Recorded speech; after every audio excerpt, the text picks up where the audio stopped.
Audacity can be used to record, edit, and mix multiple audio tracks. You can produce WAV and MP3 files with it. The Audacity control panel is fairly simple. It includes a palette of selection and editing tools, as well as playback control buttons on the left. These buttons include play, record, pause, stop, and controls that enable you to move the playhead to the beginning or end of the track.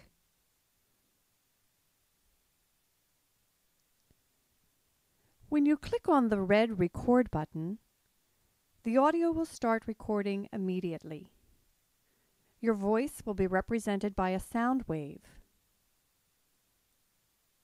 Click on the pause button if you need to clear your throat or suspend recording temporarily. Click on pause again to start recording again. Click on the yellow button to stop recording. There's a critical difference between the uses of pause and stop. Pause temporarily stops recording but does not end the track. Stop ends the recording. If you click on the record button again, you will begin recording a new track. This new track will overlap the original track. We'll soon see that the time shift tool will help remedy that problem. Once you have finished recording, notice that each track you have recorded has a track menu on the left side of the track bar.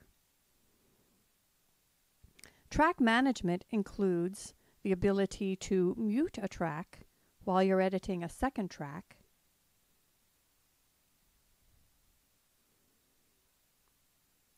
and also to delete a track.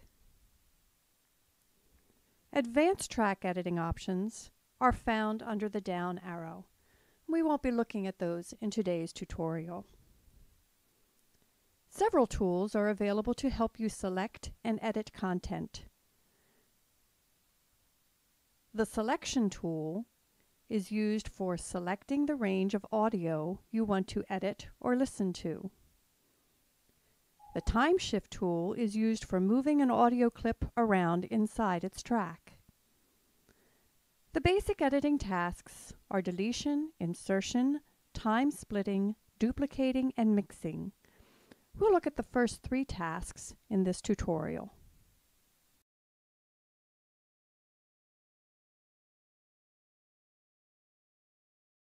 In most cases, you will first need to select a track or portion of a track in order to edit it.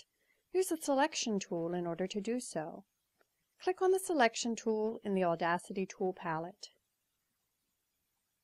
Click once to insert a position for the playhead. Click, hold, and drag to select a portion of audio, or press Ctrl-A or Command-A to select the entire audio track. If you intend to remove a portion of the track, go to the Edit menu to select the Delete command.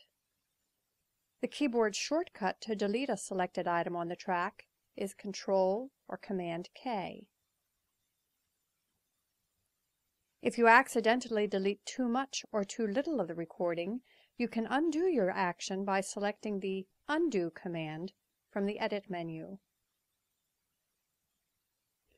If you make a small mistake in one part of your recording, you can replace it through a two-step process. First, select a snippet of the audio in the track. Then choose the Silence command from the Edit menu in order to replace the selection. Note that when you do so, the sound wave is dampened in your audio track. Next, press the Record button in order to start recording again. The new audio will appear in a separate track, and at this time the tracks overlap each other. We'll go ahead and trim this second track up just a little bit by using the Selection tool and Ctrl-K in order to remove some of the sound wave.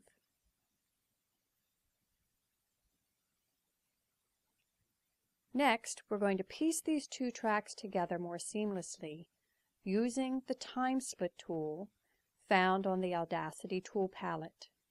Notice that when you apply the time split tool to the second audio track, the sound wave moves within the track. You can move it so that it will begin at a point in the first recording so that it becomes integrated. Now would be a good time to save the raw Audacity project file. Choose the Save Project As command from the File menu. Audacity files will have a .aup extension.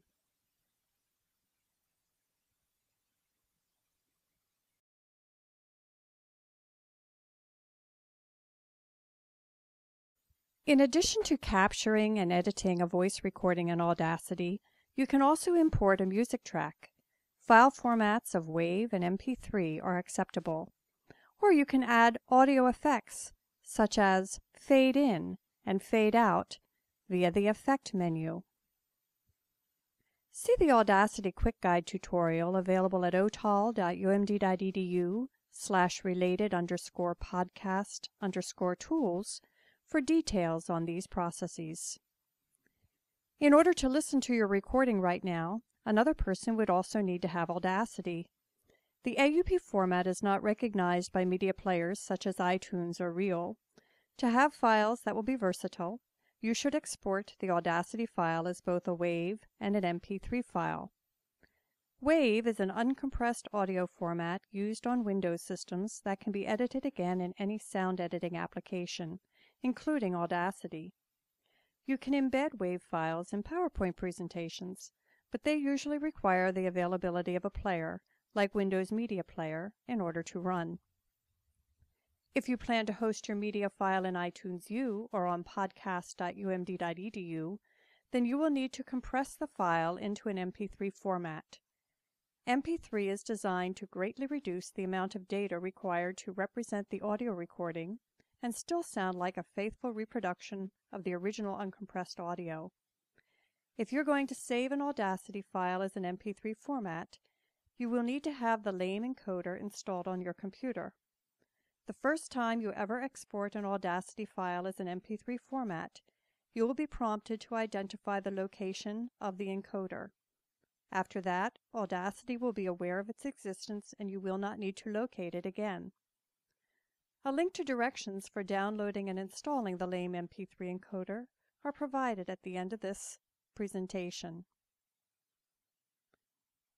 Next, you will access the Export command from the File menu. Select the preferred file format. Usually that will be MP3 or WAV. And when you click on the Save button, you will be prompted for metadata that will be associated with the recording. This information can include author name, title of the recording, title of the album that it will be associated with, the year of the recording, etc. Providing this information is optional. Once you click on OK, your tracks will be compressed into a single mono channel. This helps keep it to be a reasonably sized file. At this point, you would now have an MP3 file ready to go.